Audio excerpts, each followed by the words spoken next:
Hey everyone, welcome to my channel. तो आज हम करेंगे क्लास 5 की ईवीएस साइंस का chapter number 11, the sun, earth, moon, light and shadows. Take a piece of newspaper measuring 6 inches by 6 inches. Use the point of your pencil to make a small hole in the center of the paper. Place your eye close to the hole and try to see things around you through the hole. So basically this is an activity which you are going to experience for this particular chapter. Things which are very close to you or the things which are far away from you. Now move the paper slightly upwards and then downwards. Note what happened when you move the paper. Do you see other things as you move the paper? Why? Answer orally. So basically you can do this activity while sitting at your house or in the classroom only. So you can do this activity by making a hole in the paper. So basically what we are going to learn today is this activity is based on that. So let's start our chapter and after that you will be able to understand that इन्होंने इस question में पूछा क्या है.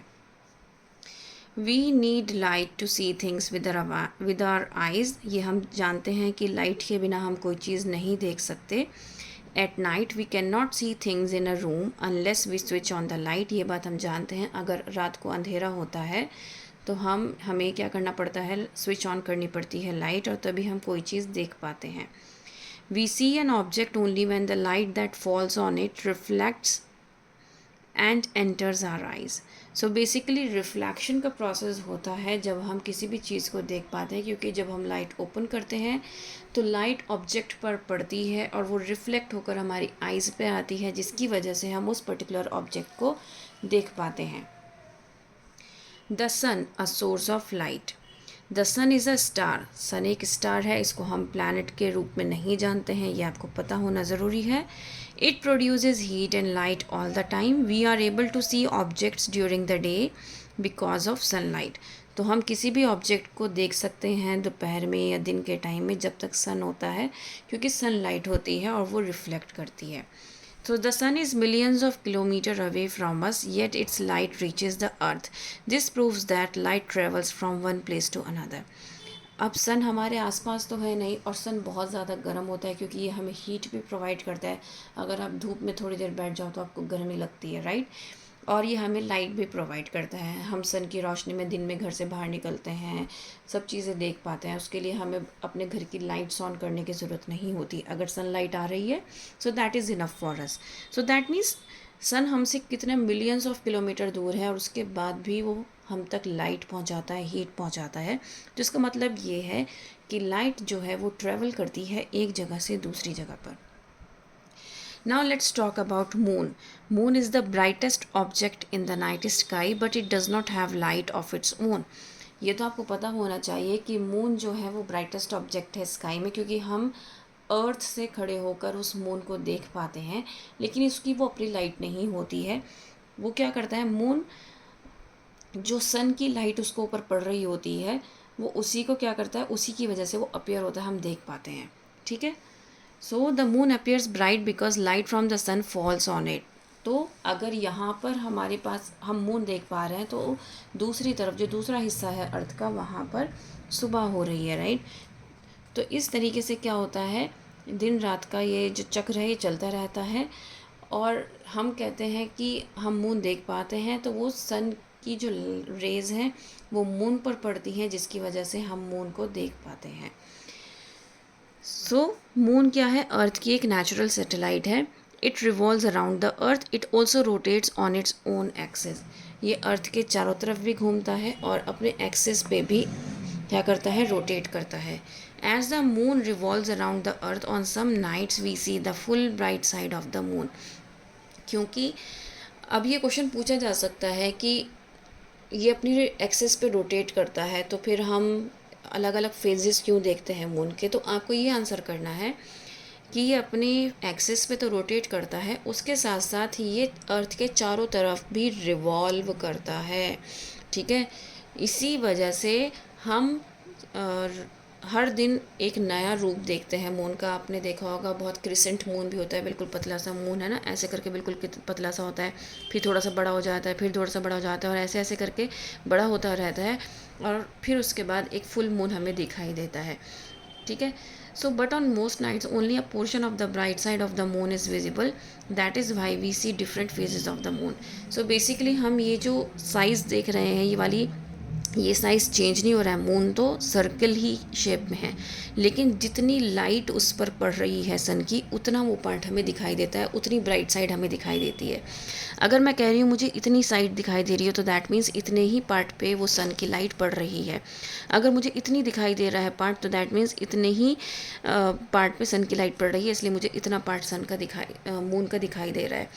तो इस तरीके से क्या करता है, ये मून हमें दिखाई देता है।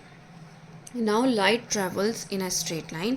सो इसके लिए यहाँ पर एक एक्टिविटी कराई गई है, ये बताने के लिए कि क्या लाइट एक स्ट्रेट लाइन में ट्रैवल करती है। So in the following situation, when a boy looks through the holes in the two wooden pieces, he sees only the flower and not the leaves. Why? तो उसने क्या कहा कि इन दो होल से, यहाँ पर इसके सामने क्या कर दिए गए, कार्डबोर्ड रखे गए दो, और उनमें होल कर दिया गया सेम प्लेस पर, और फिर क्या किया गया, यहाँ पर फ्लावर रखा गया था। तो ये चेक करने के लिए कि भाई ये कितने पार्ट को देख पा रहा है, सिर्फ फ्लावर को देख पा रहा है, लीव्स और स्टेम को भी देख पा रहा है या नहीं। तो वो तो सिर्फ उस होल से क्या देख पा रहा है, सिर्फ फ्लावर को देख पा रहा है। Using a ruler join the red dots ABCDE which is a straight line ABCD और ABEF। तो कौन सा आपका स्ट्रेट लाइन होगा? सो बेसिकली ABCD हमारा स्ट्रेट लाइन होगा। The boy is able to see the flower because the dots ABCD are in straight line.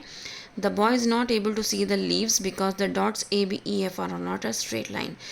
तो अब ये एक्टिविटी बताती है कि क्योंकि ABCD अगर हम इनको ज्वाइन करें तो ये एक स्ट्रेट लाइन में है, इस वजह से बॉय जो है वो इस फ्लावर को देख पा रहा है। लेकिन अगर मैं ABEF को ज्वाइन करूं तो ये स्ट्रेट लाइन में नहीं है, इसी वजह से बॉय लीफ को नहीं देख पा रहा है। तो ये एक्टिविटी शो करती है कि लाइट जो है एक स्ट्रेट लाइन में ट्रेवल करती है। Now the above experiment proves the light travels in a straight line. ये हमें light travels in a straight line का एक्सपेरिमेंट हमें प्रूव कर रहा है। When the path of light is blocked by the wooden pieces, we cannot see the entire twig। अब यहाँ पर क्या हुआ था, ये वुडन पीसेस से पूरा जो पाथ था वो ब्लॉक कर दिया गया था, हमें एक होल से दिखाया गया था, इसलिए हम सिर्फ एक पार्ट ही देख पा रहे थे होल से। अब अगर मैं कहूँ कि यहाँ से हमने ये वुडन पीसेस हटा दिए, अब मैं कहूँ आप देखो, तो वो क्या करेगा, वो पूरा का पूरा जो ट्विग है वो देख पाएगा, उसमें लीव्स भी देख पाएगा, फ्लावर भी देख पाएगा, right. Now opaque objects and shadows. Some objects block lights completely, such objects are said to be opaque. So ऐसी लाइट जो कम्प्लीटली ब्लॉक कर दे शेडोज़ को, that is known as opaque. So opaque object से हम कभी भी are पार नहीं देख सकते। जैसे कि अगर मैं कहूँ मेरे पास ये एक टेक्स्ट बुक है, अब टेक्स्ट बुक के सॉरी ये नोटबुक है, मेरी नोटबुक के नीचे टेक्स्ट बुक में क्या लिखा है मैं नहीं देख सकती, क्योंकि ये ओपेक ऑब्जेक्ट है, इसमें से कुछ भी नज़र नहीं आएगा, right. Wood, stone, metals are example of opaque materials. When an opaque object comes in the path of light, light cannot travel further and gets stopped। अगर कोई भी ओपेक ऑब्जेक्ट बीच में आ जाता है लाइट के, तो लाइट फिर फर्दर ट्रैवल नहीं करती है, वो वहीं पर स्टॉप हो जाती है। और जब भी ऐसा होता है, dark area is formed on the surface behind the object. एक डार्क ऑब्जेक्ट बनता है जिसको हम क्या कहते हैं, शैडो बनती है, शैडो कहते हैं। Opaque object forms a dark shadow. The object which forms a shadow is always present between the source of light and the shadow। जब भी आपकी शैडो बनेगी तो उसका मतलब ये है कि वो जो ऑब्जेक्ट है वो लाइट और शैडो के बीच में रखा हुआ है, तभी आपको शैडो दिखाई दे रही है। Now transparent and translucent objects and there shadows. Transparent जिसमें आर पार दिखाई देता है, ट्रांसल्यूसेंट जिसमें बिल्कुल आर पार नहीं दिखाई देता लेकिन ओपेक भी नहीं होता, तो थोड़ा थोड़ा दिखाई देता है। So objects made of clear glass allow light to pass through them. जो ट्रांसपेरेंट ऑब्जेक्ट्स हैं वो बिल्कुल क्लियर, उससे आप देख सकते हैं और उससे लाइट भी क्लियरली पास हो सकती है, इनको हम ट्रांसपेरेंट ऑब्जेक्ट्स कहते हैं, और ये कोई भी शैडो फॉर्म नहीं करते हैं। कुछ ऑब्जेक्ट्स ऐसे होते हैं जो थोड़ा सा अमाउंट ऑफ लाइट जो है, जैसे कि आप ये देख सकते हो इस तरीके से आपको दिखाई दे रहा है, तो ऐसे ऑब्जेक्ट्स को हम कहते हैं ट्रांसल्यूसेंट ऑब्जेक्ट्स। जैसे कि प्लास्टिक, स्मोक ग्लास या बटर पेपर क्या है, ये सारे ट्रांसल्यूसेंट मटेरियल हैं। So we can not see through translucent objects clearly, they form faint shadow. तो ये क्या करेंगे, फेंट शेडो दिखाएंगे, प्रॉपर शेडो नहीं बनती है इसमें। शेडो तो बनती है लेकिन प्रॉपर शेडो नहीं बनती है, क्योंकि इसमें हमें क्लियर इमेज नहीं नज़र आती है। Okay, the size of a shadow depends on the position of the source. अब किसी भी ऑब्जेक्ट की शेडो का साइज़ क्या होगा वो डिपेंड करता है कि सोर्स ऑफ लाइट कहाँ पर रखी हुई है। That is why in the morning and evening when the sun near the horizon the shadows of objects are longer. जब आपने देखा होगा कि मॉर्निंग और इवनिंग में के टाइम पे सन जो है होराइजन पे होता है, तो शेडो जो होती है हमारी वो लंबी होती है। At noon when the sun is directly overhead, जब दोपहर के टाइम 12 बजे के टाइम सूरज सर पे होता है, उस टाइम पे शेडो जो होती है वो छोटी बनती है ना। Now let's learn about the eclipse. An eclipse is a natural event. There are two types of eclipses, solar eclipse and the lunar eclipse. तो दो तरह के इवेंट होते हैं, सोलर और ल्यूनर एक्लिप्स। सोलर एक्लिप्स क्या होता है, once every month the moon comes directly between the earth and the sun. So महीने में एक बार मून क्या करता है, अर्थ और सन के बीच में आता है। On such day we can not see the moon because we face the dark side of the moon. उस दिन हम मून को नहीं देख पाते क्योंकि वो डार्क साइड पे रहता है। This phase of the moon is known as the new moon. इसी फेज को हम क्या कहते हैं, न्यू मून कहते हैं। कौन सा फेज, जिसमें मून अर्थ और सन के बीच में है। On some new moon days the sun, the moon and the earth lie exactly in a straight line. कई बार वो तीनों एक ही स्ट्रेट लाइन में होते हैं। Moon lies between the sun and the earth. On such a day the moon blocks some और most of the sun. As a result the shadow of the moon falls on some regions of the earth. तो ऐसे में क्या होता है कि जब एक स्ट्रेट लाइन में आ जाते हैं कई बार वो, तो सन की जो रेज है उसको वो रोक देता है अर्थ पे आने से, जिसकी वजह से मून की शैडो हमें दिखाई देती है अर्थ पर। From these regions the sun appear to be covered by the moon. This natural event is known as solar eclipse. और उसी को हम क्या कहते हैं, सोलर एक्लिप्स कहते हैं, जब मून का पार्ट एज अ शेडो हमें अर्थ पे दिखाई देता है। अ solar eclipse last for a few minutes. ये कुछ मिनट्स के लिए ही होता है, ऐसे नहीं है कि बहुत लंबे टाइम के लिए होता है। Solar eclipse can be total और पार्शियल। ये टोटल सोलर एक्लिप्स भी हो सकता है, पार्शियल मीन्स थोड़ा सा भी हो सकता है। When the moon appears to completely block the sun, total solar eclipse. जब इस तरीके से सन को पूरा कवर कर लेता है मून, तो पूरा सोलर एक्लिप्स कहलाता है टोटल। और जब पार्शियली करता है, थोड़ा सा करता है, तो वो क्या कहलाता है, पार्शियल सोलर एक्लिप्स। ठीक है, किसी एक पार्ट को करता है। So we should not view a solar eclipse with our naked eyes because the harmful rays produce during the solar eclipse can damage our eyes.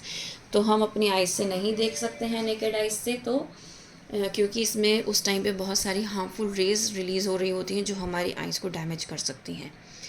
Lunar eclipse. On a full moon night the earth passes between the sun and the moon. अब क्या होगा, lunar eclipse में full moon night पे क्या होता है, अर्थ सन और moon के बीच में आ जाता है। On some such nights the earth blocks the sunlight falling on the moon. अब इस केस में क्या हो रहा है कि अर्थ ब्लॉक कर रहा है लाइट को कि वो मून पर ना पड़े, और इसी वजह से moon gets covered by the earth shadow, जिसकी वजह से मून कवर हो जाता है अर्थ की शैडो से, जिसकी वजह से ल्यूनर एक्लिप्स आता है। और जब भी ल्यूनर एक्लिप्स आता है, मून कभी भी दिखाई नहीं देता है, बल्कि रेडिश दिखाई देता है, ब्राइट नहीं दिखाई देगा, वो रेड कलर का दिखाई देगा। और lunar eclipse does not occur on every full moon night. और ऐसा नहीं है कि ल्यूनर एक्लिप्स आपको हर फुल मून नाइट पे दिखाई देगा, वो वंस इन अ वाइल होता है। So lunar eclipse too can be partial और टोटल। ये भी पार्शियल और टोटल हो सकता है, और ये कुछ घंटों के लिए रहता है। ठीक है, unlike the solar eclipse a lunar eclipse can be viewed with the naked eye. Solar eclipse की तरह बट सोलर एक्लिप्स तो आप नहीं देख सकते नेकेड आई से, बट ल्यूनर एक्लिप्स आप देख सकते हो नेकेड आई से। Now let's talk about the astronauts on the moon. On 20 July 1969, for the first time, humans stepped on the moon. Two American astronauts, Neil Armstrong and Edwin Aldrin, landed on the moon in a spacecraft named Eagle. This was a part of the Apollo 11 mission to the moon.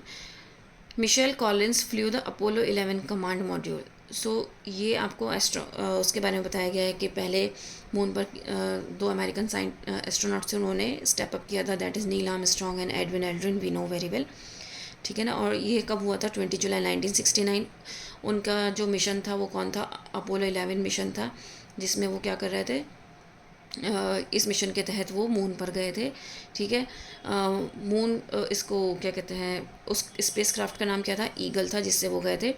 अभी भी आपको पता होना चाहिए कि जो Sunita Williams हैं वो जून 5 को स्पेस में गई थी किसी रिसर्च के लिए, लेकिन वो वहाँ पर जाकर फंस गई हैं क्योंकि हीलियम रिलीज़ हो रहा है उनके स्पेसक्राफ्ट से, जिसकी वजह से उनको वहाँ पर अर्ली 2025 तक रहने के लिए कहा गया है, क्योंकि अगर वो रिटर्न करेंगी तो उनके जान से जाने के ज़्यादा खतरे हैं, क्योंकि वो हीलियम रिलीज़ होने की वजह से क्या हो रहा है, उसमें टेक्निकल इश्यूज़ आ रहे हैं. जो उनका